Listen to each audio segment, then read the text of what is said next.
UGC net exam के लिए data structures के उन हाईएस्ट यील्ड कोर कॉन्सेप्ट्स को आज हम ब्रेक डाउन कर रहे हैं जहां से सबसे ज़्यादा क्वेश्चंस पूछे जाते हैं।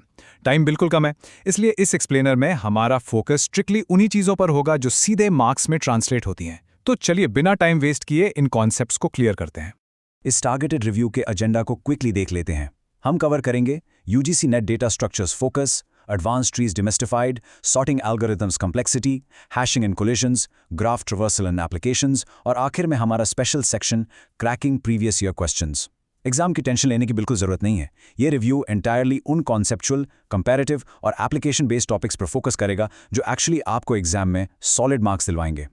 Section 1 UGC Net Data Structures Focus। देखिए, सबसे पहले यह समझना बहुत जरूरी है कि एग्जामिनर आपसे चाहता क्या है। यूजीसी नेट एग्जाम आपसे हैवी कोडिंग नहीं करवाता, उनका मेन फोकस आपके कोर कॉन्सेप्ट्स पर होता है। ये रहे आपके सबसे हाई वेटेज टॉपिक्स। इनमें से ट्रीज लिटरली सबसे ज़्यादा इंपॉर्टेंट है। फिर आते हैं graphs, sorting and searching, hashing और बेसिक डेटा स्ट्रक्चर्स जैसे स्टैक्स, क्यूज और लिंक लिस्ट्स। अगर आपके पास रिवीजन का टाइम कम है ना, तो आपको अपना मैक्सिमम टाइम ट्रीज और इन डेटा स्ट्रक्चर्स की कॉम्प्लेक्स कंपैरेटिव प्रॉपर्टीज को समझने में लगाना चाहिए। यही वो स्पेसिफिक एरियाज हैं जो एक्चुअली गेम चेंज करते हैं। आगे बढ़ते हैं सेक्शन 2 पर, एडवांस ट्रीज डीमिस्टिफाइड। एडवांस ट्रीज में आपको इन 4 मेन ट्रीज की प्रॉपर्टीज बिल्कुल परफेक्टली क्लियर होनी चाहिए। सबसे पहले बाइनरी सर्च ट्री यानी BST। याद रखिए, इसका वर्स्ट केस तब आता है जब ट्री स्क्यूड होता है, तब टाइम कॉम्प्लेक्सिटी डायरेक्टली ON चली जाती है। दूसरा है AVL ट्री। ये एक स्ट्रिक्टली बैलेंस्ड ट्री है जिसका बैलेंस फैक्टर हमेशा -1, 0 या +1 ही होना चाहिए, जिसे मेंटेन करने के लिए रोटेशंस यूज होती हैं। तीसरा B ट्री, जो प्राइमरीली डेटाबेसेस में डिस्क इंडेक्सिंग के लिए यूज होता है ताकि डिस्क एक्सेसेस को मिनिमाइज किया जा सके। और चौथा है B+ ट्री, जहां सारा डेटा सिर्फ लिंक्ड लीव्स में स्टोर होता है जबकि इंटरनल नोड्स सिर्फ सेपरेटर्स का काम करते हैं। इस कंपैरिजन टेबल को थोड़ा ध्यान से समझते हैं क्योंकि आपके डायरेक्ट थ्योरेटिकल क्वेश्चंस यहीं से बनेंगे। BST और AVL एक स्ट्रिक्ट हाइट बैलेंस मेंटेन करते हैं। AVL तो परफेक्टली करता है, पर ध्यान देने वाली बात यह है कि इनमें सीक्वेंशियल एक्सेस नहीं होता। ये दोनों मेमोरी के अंदर फास्ट सर्च के लिए बेस्ट हैं। अब B ट्री को देखिए, इसमें कीज इंटरनल और लीफ दोनों नोड्स में होती हैं, इसलिए जनरल इंडेक्सिंग के लिए ग्रेट हैं। लेकिन नोटिस किया आपने, B+ ट्री इनमें अकेला ऐसा है जिसमें कीज स्ट्रिक्टली सिर्फ लीव्स में होती हैं और वो सारी लीव्स आपस में लिंक्ड होती हैं। और यही वजह है कि सीक्वेंशियल एक्सेस के लिए यानी डेटाबेसेस और फाइल सिस्टम्स में B+ ट्री सबसे ज्यादा प्रेफर्ड चॉइस है। इस टेबल को अपने माइंड में बिल्कुल फिक्स कर लीजिए। चलिए मूव करते हैं सेक्शन 3 पर, sorting algorithms complexity. UGC net exam में टाइम कॉम्प्लेक्सिटी और स्टेबिलिटी पर तो लगातार क्वेश्चंस पूछे जाते हैं। इन एल्गोरिथम्स को हम एक छोटी सी स्टोरी की तरह देखते हैं ताकि इजीली याद रहे। बबल सॉर्ट बिल्कुल बेसिक और सिंपल है, पर जब डेटा बहुत बड़ा होना तो ये वर्स्ट परफॉर्म करता है क्योंकि टाइम ON² लगता है। वहीं दूसरी तरफ क्विक सॉर्ट को देखिए, टेक्निकली इसका वर्स्ट केस भी ON² ही है, लेकिन प्रैक्टिकली एवरेज केस में ये ON log n टाइम लेता है। कैश फ्रेंडली होने की वजह से ये रियल वर्ल्ड में सबसे फास्ट है।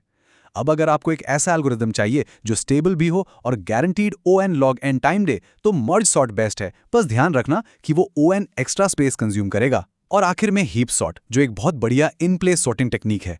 ये 0 एक्स्ट्रा मेमोरी यानी ON स्पेस लेता है, पर हाँ, ये स्टेबल नहीं होता। इन ट्रेड ऑफ्स को अच्छी तरह समझना एब्सोल्युटली क्रूशियल है। और यहाँ एक छोटा सा पर बहुत हाई वैल्यू बोनस फैक्ट है आपके लिए। अगर एग्जाम में आपसे किसी अरे का kth स्मॉलेस्ट एलिमेंट निकालने को कहा जाए, तो आपके दिमाग में तुरंत क्विक सिलेक्ट एल्गोरिथम आना चाहिए। इसकी average time complexity simply O(n) होती है। इसे अपने नोट्स में स्पेसिफिकली हाईलाइट कर लीजिए क्योंकि ये direct match the following questions में काफी बार पूछा जाता है। अब देखते हैं section 4, hashing and collisions. Previous year questions में यह बहुत ही फ्रीक्वेंट टॉपिक रहा है। हैशिंग में फंडामेंटली 2 कोर कॉन्सेप्ट्स हैं जो आपको क्लियर होने चाहिए। पहला, हैश फंक्शंस जैसे डिवीजन मेथड जहां हम मॉड्यूलो ऑपरेशन यूज करते हैं, या फिर मिड स्क्वायर और फोल्डिंग टेक्निक्स। इनका बेसिक काम होता है डेटा को टेबल में इवनली डिस्ट्रीब्यूट करना। दूसरा कॉन्सेप्ट है लोड फैक्टर, जिसे हम N/M कहते हैं। एक सिंपल रूल ऑफ थंब हमेशा याद रखिए, अगर आपको ऑप्टिमल परफॉर्मेंस चाहिए तो लोड फैक्टर हमेशा 0.7 से कम होना चाहिए। अगर ये लिमिट क्रॉस होती है तो टेबल में कोलिजन्स बहुत ज्यादा बढ़ जाते हैं। अब जब कोलिजन्स होते हैं तो उन्हें रिजॉल्व करने के 2 मेन तरीके हैं। पहला स्टेप या टेक्निक है चेनिंग। इस अप्रोच में हम टेबल के हर स्लॉट पर एक लिंक्ड लिस्ट बना देते हैं। तो अगर दो एलिमेंट्स एक्सीडेंटली सेम स्लॉट पर आ भी गए तो वो सिंपली उस लिंक्ड लिस्ट में ऐड हो जाते हैं। स्टेप 2 है ओपन एड्रेसिंग। यहाँ कोई एक्स्ट्रा स्ट्रक्चर क्रिएट नहीं होता, बल्कि अरे के अंदर ही नेक्स्ट अवेलेबल जगह खोजी जाती है। इसके कॉमनली यूज मेथड्स हैं लीनियर प्रोबिंग, क्वाड्रेटिक प्रोबिंग और डबल हैशिंग। एग्जाम के पर्सपेक्टिव से एक सिंपल ट्रिक याद रखिए, चेनिंग मतलब लिंक लिस्ट और ओपन एड्रेसिंग मतलब प्रोबिंग।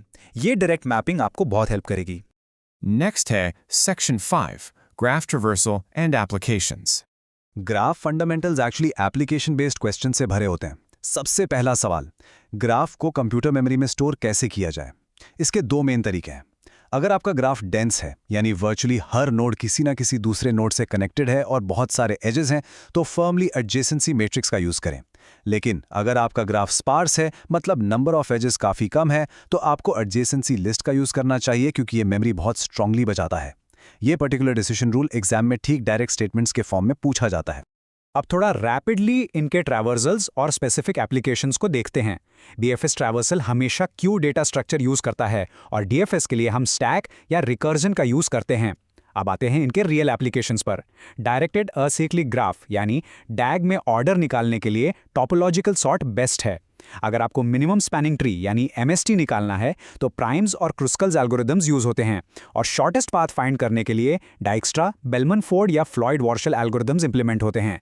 बस इन एल्गोरिदम्स के एग्जैक्ट नाम और उनका प्राइमरीली पर्पस याद रखिए, आपके मोस्टली ग्राफ क्वेश्चंस स्ट्रिक्टली यही से सॉल्व हो जाएंगे। और अब आते हैं हमारे फाइनल और सबसे इंपॉर्टेंट सेक्शन 6 पर, क्रैकिंग प्रीवियस ईयर क्वेश्चंस। अभी तक हमने इस एक्सप्लेनर में जो भी पढ़ा, चलिए एक क्विक रैपिड फायर टेस्ट से उसकी इफेक्टिवनेस चेक करते हैं। पहला question, which data structure is used for implementing a hash table with collision handling by linked list? सोचिए थोड़ा, और इसका करेक्ट आंसर है चेनिंग। हमने बिल्कुल अभी कुछ देर पहले डिस्कस किया था कि लिंक्ड लिस्ट का यूज करके कोलिजन रिजॉल्व करने की टेक्निक को ही चेनिंग कहते हैं। नेक्स्ट क्वेश्चन पे चलते हैं। In a B plus tree all records are stored at. याद आई वो crucial advanced tree comparison table? सही आंसर है लीफ नोड्स ओनली।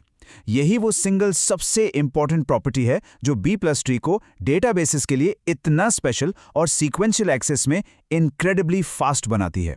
तीसरा क्वेश्चन देखते हैं, balance factor in an AVL tree can be. ये तो सच में काफ़ी डायरेक्ट क्वेश्चन है। इसका क्लियर आंसर है -1, 0 और +1। देखा आपने, कॉन्सेप्ट्स को इस तरह से स्ट्रक्चर्ड तरीके से कवर करने से एक्चुअल एग्जाम में राइट आंसर परफेक्टली स्पॉट करने में कितनी मदद मिलती है। एक आखिरी क्वेश्चन लेते हैं, which sorting is stable and uses O of n extra space? वो सॉर्टिंग टेबल वाली स्टोरी रिकॉल कीजिए थोड़ा। हमने स्पेसिफिकली एक एल्गोरिथम की बात की थी और आंसर है मर्ज सॉर्ट। ये फुली स्टेबल होता है, पर ऑब्वियसली दूसरे कंपैरेबल एल्गोरिथम्स की तुलना में ये strictly O of n extra memory लेता है। तो आज हमने effectively UGC net data structures के सबसे हाई यील्ड टॉपिक्स को ब्रेक डाउन किया। अब मेरा आपसे क्वेश्चन है, आज के इस रिव्यू में से कौन सा ऐसा स्पेसिफिक कॉन्सेप्ट है जो आप आज सबसे पहले उठाकर दोबारा रिवाइज करेंगे, ताकि आने वाले एग्जाम में आपके मार्क्स कंप्लीटली सिक्योर हो जाएं? इन्हीं स्पेसिफिक कॉन्सेप्ट्स और उन कंपैरिजन टेबल्स को अपने रिवीजन का सॉलिड बेस बनाइए। प्रैक्टिस लगातार करते रहिए। Stay perfectly focused and